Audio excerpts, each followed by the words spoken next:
lips. Maybe don't wear a bra next time. Ooh. Ooh. Those are vocal warm-ups, and I think they're very important to a successful... Any sort of vocal activity. Yeah. Singing, podcasting. What do you got there? Oh, East Coast? This is a Lost Coast brewery from Eureka, California. This is a microbrew. It's one of our new sponsors, actually. Called Celsius. Fine year. I don't know if you've noticed this bit that I'm doing, but I'm just going to keep saying that things are our sponsors until we actually get one. I'm like, well, I mean, they already said that we're sponsoring them, so if I might as well. So we're on episode 6 now. Oh, welcome to the Remember the Times podcast. We're on episode 6 now. Go ahead. Hello. You want me to hit you with some numbers, though, first, Mitch? Yeah. I did some research. I love me some numbers. I did some research on what me and you have done over the years. All right. So, we have played, this is to date, 467 shows. Feels like more. Doesn't it? I know that I'm about 4 off, actually, but we can get into that later. Mm-hmm. But as far as my list goes, which is why this podcast is happening, we're at 467.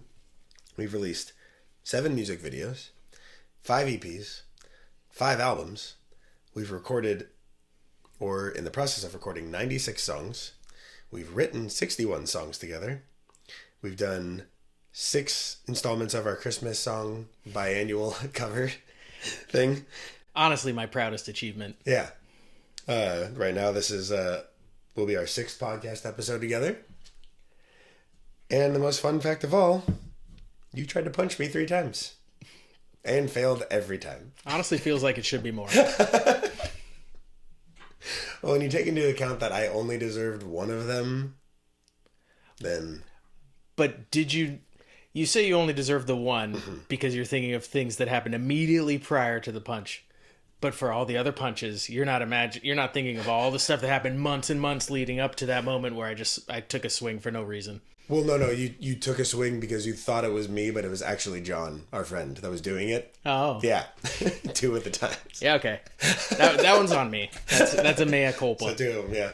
We'll get to you in a couple episodes, John. God damn it. Little chaos agent. Anyways, yeah. It's a lot of tunes. That's a lot of stuff. Yeah, I like it should be more. You said we recorded 96 songs, or in the process of recording. We've written 61. Yeah, by my count. What are those extra 35 songs? Well, because we're so punk rock, we've re-recorded stuff. Oh, yeah. Okay, you're counting those. I mean, it was a session. Yeah, that's fair. We've actually put in the work 3 times or twice or whatever. So yeah, okay. Yeah. I was like, I don't remember recording 35 covers. That's from A to B. That's where I'm getting from. I just wanted to check your math. Yeah. I mean, you can if you want, but that's where I'm at right now.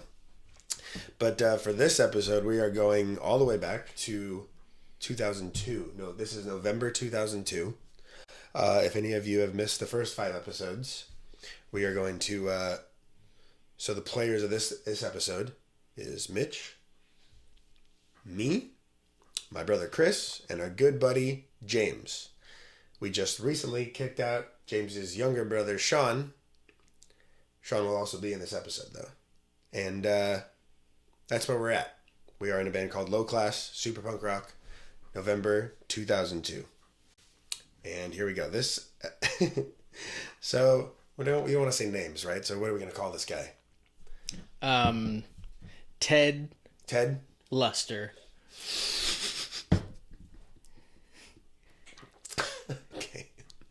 You know, because you're like, in the old English times, you'd be named after your job.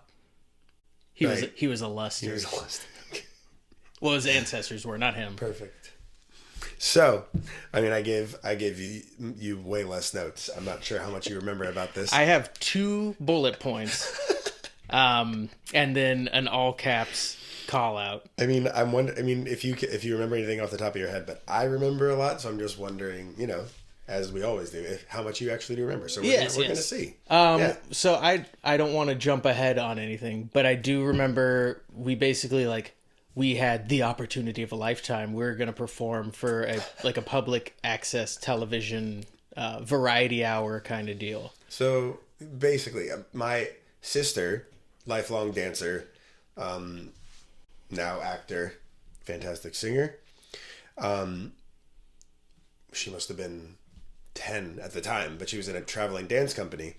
And one of her good friends had a quote unquote stage dad. For all you people who are, for the layperson, normally it's stage mom. Mm-hmm. And that usually refers to someone who's, on the little crazy side. Shoving their kids out in pageants. Exactly. And stuff like just that. Being weird, just going way too far with it. But this was a stage dad. And he was trying to make a public access variety show so that his daughter could perform and be like the star of it. So you can't get them on a show, so you make the show happen. Basically, yeah. You gotta respect that a little bit. Not the worst idea in the world. I think asking us was a poor idea. Yeah, we didn't fit. There was no way we fit, even though it was a variety show. Yeah, but variety doesn't normally include us. Yeah. So we include... I don't know where this was. It felt far away at the time, but we were 16, 15, so it might have been around the corner. Who knows? Yeah, it was probably like somewhere in Los Angeles. Yeah. And I was like, well, we had to ask our parents to drive us. So it's far. Yes, my dad drove us. As to all of our first gigs. And so we prepared 2 songs. We played Scream by the Misfits and You Do the Same by Anti-Flag. Mm-hmm. You were wearing your jumpsuit. Yeah, well, so for context, I don't remember if we talked about this last episode, but I thought it was super punk rock if I wore a mechanic's jumpsuit and I cut the sleeves off of it. All the time. And I was like, that's cool. That'll be my thing. Yeah. I'm going to be the punk rock guy who wears the mechanic jumpsuit with no sleeves. Never worked a day in my life. Dressed like a hard-working folk. And yeah, so I made sure to wear that to all televised appearances. Yeah. You had that. James had the clown pants that we bought at the Rhodium. I remember that much. And Sean came just for support. We were all, we never stopped hanging out, but he was cool with you taking his spot in the band at this point. If I remember, that was the first time where it was like, oh, he's actually like cool with this. That was the first time he came along to something where it was like, yeah. So I'm going to be playing your job. Yeah. And you go ahead and you just watch. And he was like, yeah, sure. I'm just happy to be here. I was like, wow, this is a very nice guy. Such a nice. Thank you, Sean. A very nice guy that I played a large role in getting kicked out of the band. Yeah. Well, anyways, we're going to go be famous on this public access variety hour. So we did it. We did Ted Luster's thing. We played You Do the Same first. You handed your bass to Sean. He was sitting off stage. If I'm correct, Ted Luster was the cameraman as yes. well. So you handed the bass. He wore a lot of hats. In case you missed the other episodes, we used to switch instruments at this point in our band careers. It was a very cool shtick that we had that also it resulted in a lot of downtime in between songs. True. Like, oh, who takes what instrument now? Oh, hold on. So we all of us switched. I think I took the bass back. We played another song. I'm assuming it didn't go well. Who knows? We weren't that great. No, I remember we tried to fix it later, and listening back, I was like, oh yeah, this was bad. We had no idea how to overdub. I don't know why we thought we could have tried that, but that's out of time. I'll jump to that when it comes up. Yeah. We played 2 songs. We switched instruments. And very clearly 2 songs. Very clearly. And when we were walking off stage, we were like, thank you. Ted Luster was like, oh, you're done? And we were like, well, yeah, we played the 2 songs. And he's like, oh, that was 2 songs? I remember that so distinctly. He said, oh, was that 2 songs? To a chorus of chuckles from the other parents. And I was just like, oh, you know what? Fuck all these people and burn this building to the ground. You don't understand our art. This guy had a seriously thick New Jersey accent. Yeah. And which you ran with for whenever we tell this story. He was just, yeah, I just remember being so fucking mad. Because, Yeah. Yeah, those 2 songs, dude. Yeah. You didn't vet us at all. This is F, on man? you. It's messed up. That we were here. Super messed up. And I guess the only other thing, yeah, we tried to overdub it, but so this was supposed to be on public access, and Sean and I guess we had to sign a consent form, and Mrs. Grant did not want to sign the consent form in case James might ever hold office. I don't remember if this was the exact reason, but I think what we ended up running with was it was like, well, you can't run for president if you ever performed punk rock on public access. I don't know if that was ever actually even said, but I think that was what we were like, that's what it's all about. I mean, to be fair, if you had a son that you wanted in that position, I mean, that would be James is super smart. He's got all the degrees. He wears collared shirts even when it's not necessary. Like he's the real deal. Presidential material. It's the real deal, James. I'd vote for you, dude. Yeah, I would just because I got dirt. And I'm gonna call in some favors. Legalize it. Well, it never aired anyways, so whatever. It was terrible. But yeah, I remember we got like an advance copy of it somehow, or it was kind of like it was sent out to everybody, like, hey, this is what's gonna air, and we watched it and we're very unhappy with our performance. Horrible, because it was just bad. Yeah. We were unrehearsed. It was just not good. And so we were like, dude, you know what we should do? We could record it here in your garage practice space, and then we'll just put it on top of the tape and send it back to them. And we tried to do that with that 4-track tape cassette player. Tried for like probably a couple hours playing Scream over and over and over again, and then like pressing play on both of them at the same time and trying to see if they synced up. And then just finally we were like, this is never gonna work. Well, we didn't play to a click at the show. Yeah. And we didn't play to even the song, I think, like when we were trying to record it. Like, I don't know what we were trying to do. I think playing to a click would have messed us up. Probably, yeah. We were not. We definitely didn't have like in-ears or anything. Not capable, so yeah. So that was a rough one, I would say, all around. A rough gig.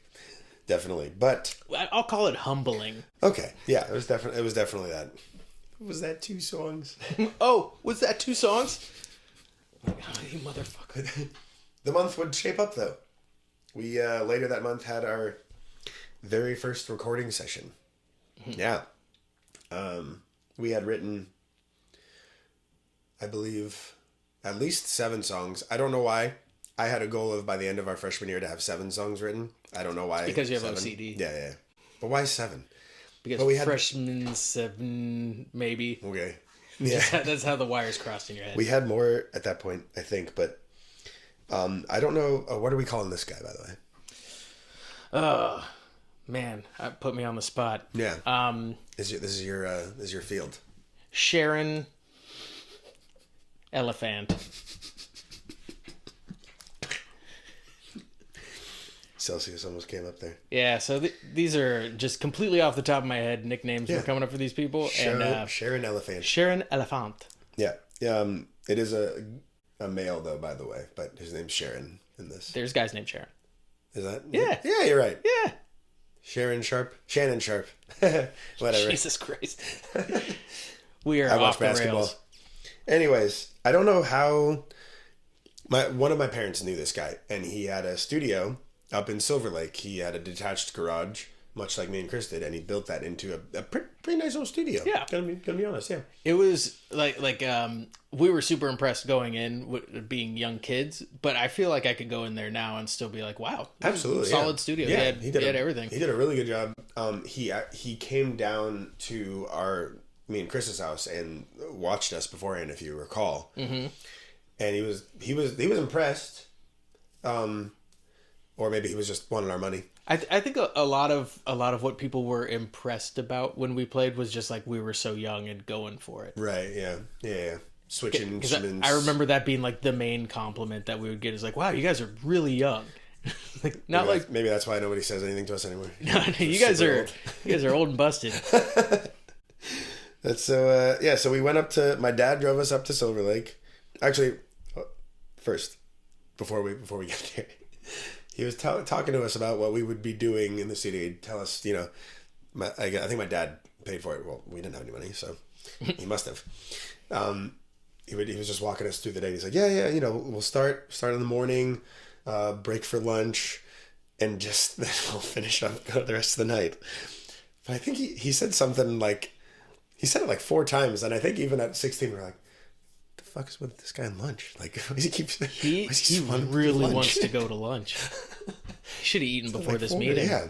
Which, at this point in my life, anytime I record, I happily offer to buy the engineer lunch. But at 15, I was like, what do you want me to do? I don't even have a wallet. Yeah. I have nothing. What would be in it? Why do we keep talking about this? I wasn't even expecting to eat that day. Yeah. But anyways, he actually, when we got to the studio, he wrote out a schedule, and it had lunch on it, and we just you have to make time for lunch. We had a really rough time getting through that, not laughing at the when you've already kind of joked about something, and then you show up and it's like, oh, there it is. It's like right here. Yeah. And to be clear, Sharon Oliphant was a very cool dude. Oh yeah, and he was a very good engineer, and he was very fun to hang out with. We just didn't talk to him before this, and we don't want to be like, his name is this and his address is this. Yeah. And plus, being a grown man now, lunch is very important. I won't skip it. One of the 3 most important meals of the day. What are the other 2? Second breakfast. And brunch. 11's. Afternoon tea. Tea and scrumpets. But yeah, so we just spent, I don't know, 16 hours. My dad just dropped us off at Silver Lake, this fella's house. And could have gone a lot worse. Did we do it live or did we do it track by track? I think we did it live and then fixed stuff. Afterwards. I think we did instruments live and then vocals isolated. I know for a fact we overdubbed backing vocals. Yeah. But I can't remember. I can't say about lead vocals and stuff. You know what? I think you're right, because you wanted, even the songs that you played guitar on, you wanted me to play for you. Yeah. So, yeah, we must have overdubbed vocals. Okay. Yeah, because I think any chance I think I remember being excited about the opportunity to not have to sing and play at the same time. Yeah, I mean, he had like a vocal booth, which, this is our first time recording, so we were stoked. The only thing I was like, I loved everything that he was like suggesting and stuff, and we're going about it. But when we got to one of the songs we recorded was called "You Don't Understand." Mm-hmm. And normally me and James, there's these like woes in the background. It's like a group gang vocal. And we were just having a rough time doing it. And I think you went in there, Chris went in there, we all went in there. And he said James was doing it the best. And we were all like, no, that's not correct. There's no way. Sorry, James. We collectively agreed. I think James would be on the same page that out of all of us, he was just like the weakest of the singers. But so he actually is the only one on the record singing the woes in the background. Much to our surprise. I think it was we couldn't like hit each other. Like we were all kind of wavering around, and I think James had like the steadiest going through, and he was like, "You just you do it." Yeah, we've been here for hours. I could see that. Yeah, it was getting late, and what else happened? I guess the only thing, there was no cover art. It was just like we just wrote Low Class on it after it was done. Yeah. I guess that's jumping ahead, but it was super punk rock. It was very punk rock. After like a good 16 hours, my dad came back. He was all excited. He's like, "Yeah, my son's recorded our first thing here." And one of the songs that me and you wrote together, For Lack of Better Options, or as we call it, Flob. Even though there's an O on the end, I don't know why we never put that in the thing. Oh, yeah. Flobo. Should have been Flobo. Should have been Flobo. For Lack of Better Options. Well, better options is one word. Mitch wrote these lyrics, and it says "fuck you" like very prominently in the bridge, like really fast, it's 8 times in a row. We were punk rock.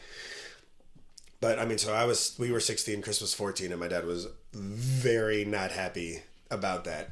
So you mean the EP that he's funding has a chorus that just goes "fuck you" over and over and over again? He made us go back in and re-record it saying "hate you." Just hate you. I thought for the longest time we changed it to "forget you," which doesn't work. Doesn't work at all. Forget you.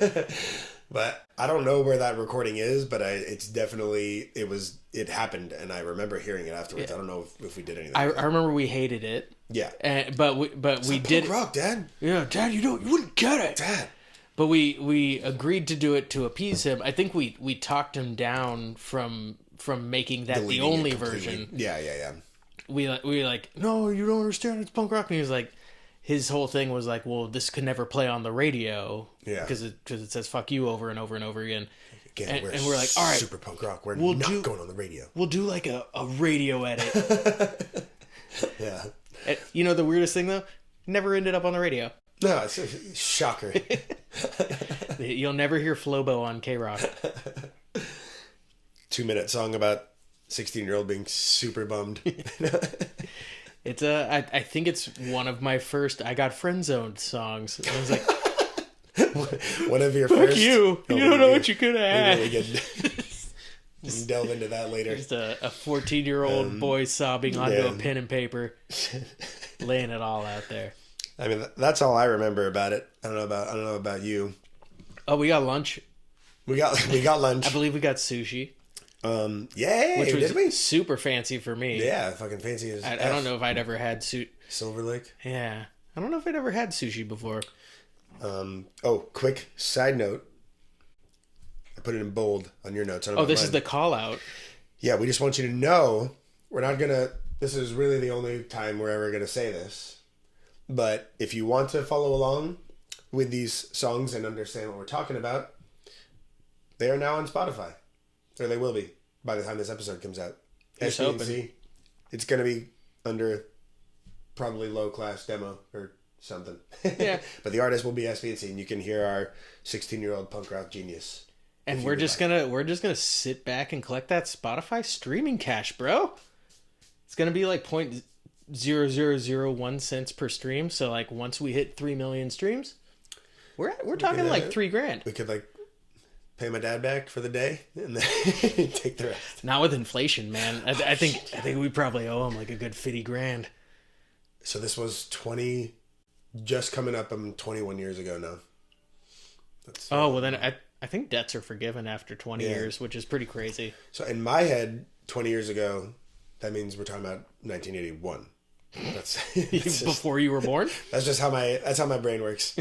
At 20 years ago. The 80s will forever be When I 20 was years ago. -6. Yeah. Nevermind came out 10ish years ago. And yeah. Yeah, That's about it. That's all I got. This has been Old Man Corner. That's it. That was our November 2002 sign off. Yeah. Thanks for tuning in, and we will check you on the next episode. Next episode is a bonus writing episode on Low Class EP. Oh, you don't say. Yeah. Yeah. Check that out. It's gonna be a short one. I'm learning things with you guys. All right. Take it easy, guys.